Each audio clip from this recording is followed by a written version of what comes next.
ಅಡಿಕೆ ಕರ್ನಾಟಕದ ಪ್ರಮುಖ ವಾಣಿಜ್ಯ ಬೆಳೆಗಳಲ್ಲಿ ಒಂದು. ಸದ್ಯ ಏನಾಗ್ತಿದೆ ಅಂತ ಹೇಳಿದ್ರೆ, ಅಡಿಕೆ ಬೆಳೆಗಾರರು ಉತ್ತಮ ಗುಣಮಟ್ಟದ ಅಡಿಕೆಯನ್ನು ಬೆಳೆದರೂ ಕೂಡ ಹೊರದೇಶದಿಂದ ಅಡಿಕೆ ಆಮದಾಗ್ತಿದೆ. ಅದು ಅಡಿಕೆ ಬೆಳೆಗಾರರ ಮೇಲೆ ನೇರವಾಗಿ ಪರಿಣಾಮ ಬೀರ್ತಾ ಇರುವ ಮಾತನ್ನು ನಾವು ಕೇಳ್ತಾ ಇದ್ದೇವೆ. ನಾವೀಗ ಬೈಂದೂರಿನಲ್ಲಿ ಒಂದು ಅಡಿಕೆ ತೋಟಕ್ಕೆ ಬಂದಿದ್ದೇವೆ. ನೋಡ್ಬೋದು ಎಷ್ಟು ಸುಂದರವಾಗಿ ಇಲ್ಲಿ ಅಡಿಕೆ ಕೃಷಿಯನ್ನು ಮಾಡಿದ್ದಾರೆ ಅಂತ ನೀವು ಗಮನಿಸ್ಬೋದು.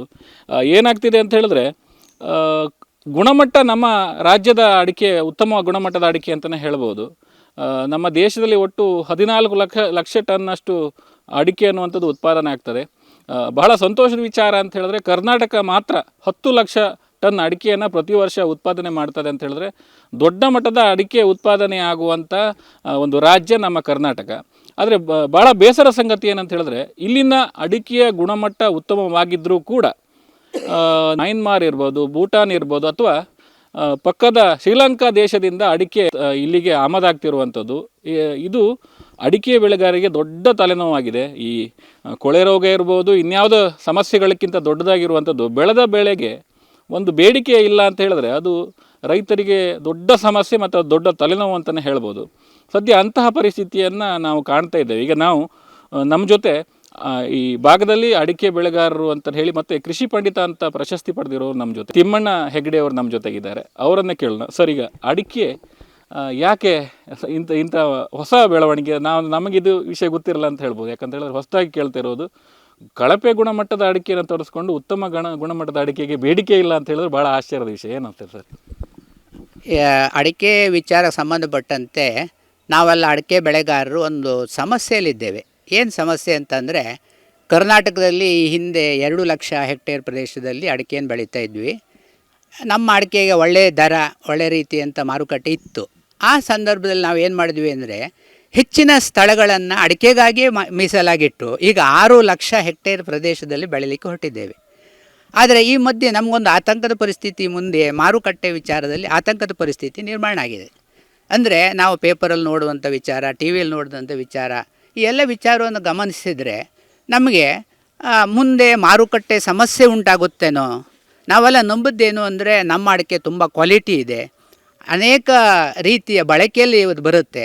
ಮುಖ್ಯವಾಗಿ ಹೋಟೆಲ್ಗಳಲ್ಲಿ, ಬೇರೆ ಬೇರೆ ಮಾರುಕಟ್ಟೆಗಳಲ್ಲಿ ಚಾಲಿ ಅಡಿಕೆಯನ್ನು ಕಟಿಂಗ್ ಮಾಡಿ ಮಾರಾಟ ಮಾಡುವಂಥದ್ದು ಒಂದಾದರೆ, ಇನ್ನೊಂದು ಗುಟ್ಕಾದ ಬಳಸುವಂಥದ್ದು ಇನ್ನೊಂದು. ಇವರು ಗುಟ್ಕಾದಲ್ಲಿ ಬಳಸಬೇಕಾದಂಥ ಈ ಒಳ್ಳೆಯ ಅಡಿಕೆಯನ್ನು ಬಿಟ್ಟು ಹೊರಗಡೆಯಿಂದ ತಂದಂಥ ಕಳಪೆ ಗುಣಮಟ್ಟದ ಅಡಿಕೆಯನ್ನು ಬಳಸಿದರೆ ನಮ್ಮ ಗುಣಮಟ್ಟದ ಅಡಿಕೆಗೆ ಮುಂದೊಂದು ದಿನ ಮಾರುಕಟ್ಟೆ ಸಿಗದೆ ಸಂಕಷ್ಟವನ್ನು ನಾವು ಎದುರಿಸ್ತಾ ಇದ್ದೇವೆ. ಈಗ ಸರ್, ಅಡಿಕೆ ಅಂದ ತಕ್ಷಣ ಈ ರೋಗಗಳು ಬರ್ತದೆ, ಅದರಿಂದ ಬೇಡಿಕೆ ಅಂದರೆ ಇಳುವರಿ ಕಡಿಮೆ ಆಗ್ತದೆ, ನಂತರ ಬೇಡಿಕೆ ಇಳಿತದೆ ಅನ್ನುವಂಥದ್ದು ಇತ್ತು. ಇದು ಹೊಸ ವಿಚಾರ. ಈಗ ಪ್ರಮುಖವಾಗಿ ಅಡಿಕೆಗೆ ಬಾಧಿಸುವಂಥ ಸಮಸ್ಯೆಗಳು ಯಾವುದು? ಈಗ ನೋಡಿ, ಎಲ್ಲರೂ ತಿಳಿದ ಹಾಗೆ ಅಡಿಕೆ ತುಂಬ ಒಂದು ಕಮರ್ಷಿಯಲ್ಲು, ಲಾಭದಾಯಕ ಅಂತ ಜನ ತಿಳ್ಕೊಂಡಿದ್ದಾರೆ.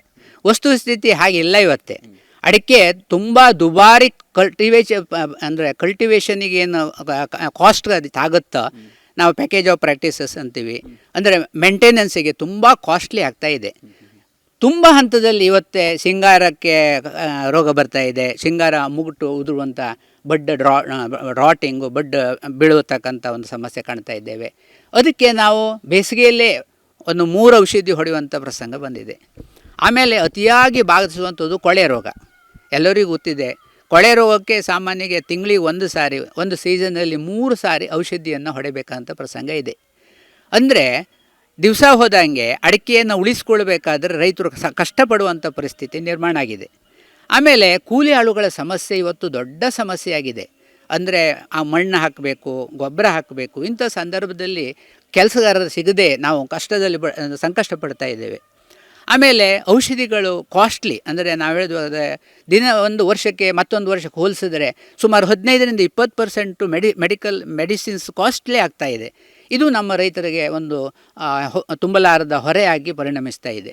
ಈ ಎಲ್ಲ ಹಿನ್ನೆಲೆಯಲ್ಲಿ ಅಡಿಕೆ ಒಂದು ಒಳ್ಳೆಯ ರೀತಿಯ ಮಾರುಕಟ್ಟೆ ನಮ್ಮದು ಸಿಗದೇ ಇದ್ದರೆ ಮುಂದೊಂದು ದಿನ ನಾವು ಕಷ್ಟಪಡುವಂಥ ಪರಿಸ್ಥಿತಿ ನಿರ್ಮಾಣ ಆಗುತ್ತೆ. ನಮ್ಮ ಖರ್ಚು ವೆಚ್ಚಕ್ಕೆ ಸರಿಯಾದಂಥ ಮಾರುಕಟ್ಟೆ ಒದಗಿಸಬೇಕು ಸರ್ಕಾರ ಮುಂದಾಗಬೇಕು ಅನ್ನೋದು ನಮ್ಮ ಅಭಿಪ್ರಾಯ. ಈಗ ಬೇಡಿಕೆ ಬರಬೇಕು ಅಂತ ಹೇಳಿದ್ರೆ ಈ ಉತ್ತಮ ಗುಣಮಟ್ಟದ ಅಡಿಕೆಗೆ ಹೆಚ್ಚಿನ ಒಂದು ಬೆಂಬಲ ಬೆಲೆ ಕೊಡಬೇಕು, ಮತ್ತು ಹೊರಗಿಂದ ಬರುವಂಥ ಆಮದಾಗುವಂಥ ಅಡಿಕೆ ನಿಲ್ಲಬೇಕು ಅಂತ ನೀವು ಹೇಳ್ತಿರುವಂಥ. ಹೌದು, ಖಂಡಿತವಾಗಿ ನಮ್ಮ ಉತ್ತಮ ಕ್ವಾಲಿಟಿ ಅಡಿಕೆಗೆ ಹೆಚ್ಚಿನ ಮಾರುಕಟ್ಟೆಯನ್ನು ಒದಗಿಸ್ಕೊಡ್ಬೇಕು. ಇದು ಸಾಧ್ಯ ಹೇಗೆ ಅಂತಂದ್ರೆ ಹೊರಗಡೆಯಿಂದ ಬರತಕ್ಕಂತಹ ಈ ಕಳಪೆ ಗುಣಮಟ್ಟದ ಅಡಿಕೆಯನ್ನು ನಿಲ್ಲಿಸಬೇಕು. ಭಾರತವೇ ಅತಿ ದೊಡ್ಡ ಮಾರುಕಟ್ಟೆ, ಹಾಗಾಗಿ ನಮ್ಮ ಅಡಿಕೆ ನಮ್ಮ ದೇಶದಲ್ಲೇ ಬಳಕೆ ಆಗಲಿ, ಹೊರಗಡೆ ತರುವಂಥ ಅವಶ್ಯಕತೆ ಇಲ್ಲ. ಇಲ್ಲಿ ಸಾಕಷ್ಟು ನಾವು ಉತ್ಪಾದನೆ ಮಾಡ್ತಾ ಇದ್ದೇವೆ ಅನ್ನೋದು ನಮ್ಮ ಅಭಿಪ್ರಾಯ. ಸೊ ಒಟ್ಟಾರೆಯಾಗಿ ಅಡಿಕೆ ಅಂತ ಹೇಳಿದ್ರೆ ಬೆಳೆದ ಬೆಳೆಗೆ ಉತ್ತಮ ಬೆಲೆಯನ್ನು ನಮ್ಮ ಸರ್ಕಾರವೇ ನೀಡಬೇಕಾಗಿದೆ. ಕಳಪೆ ಗುಣಮಟ್ಟದ ಅಡಿಕೆಯನ್ನು ಬೇರೆ ದೇಶದಿಂದ ತರಿಸ್ಕೊಳ್ಳೋ ಬದಲು ಗುಣಮಟ್ಟದ ಅಡಿಕೆಯನ್ನು ನಮ್ಮಲ್ಲೇ ಬೆಳೆಯಲಾಗ್ತಾ ಇದೆ, ಕೃಷಿಕರು ಬೆಳೀತಾ ಇದ್ದಾರೆ, ಅದಕ್ಕೆ ಉತ್ತಮ ಬೆಲೆಯನ್ನು ಕೊಡಬೇಕು. ಆಮದಾಗುವಂಥದ್ದು ಏನಿದೆ ಅದು ನಿಲ್ಲಬೇಕು ಅನ್ನುವಂಥದ್ದು ಸದ್ಯ ಅಡಿಕೆ ಕೃಷಿಕರ ಒಂದು ಬೇಡಿಕೆ ಅಂತಲೇ ಹೇಳ್ಬೋದು. ಅಶ್ವಥ್ ಆಚಾರ್ಯ, ನ್ಯೂಸ್ ನೆಕ್ಸ್ಟ್, ಉಡುಪಿ.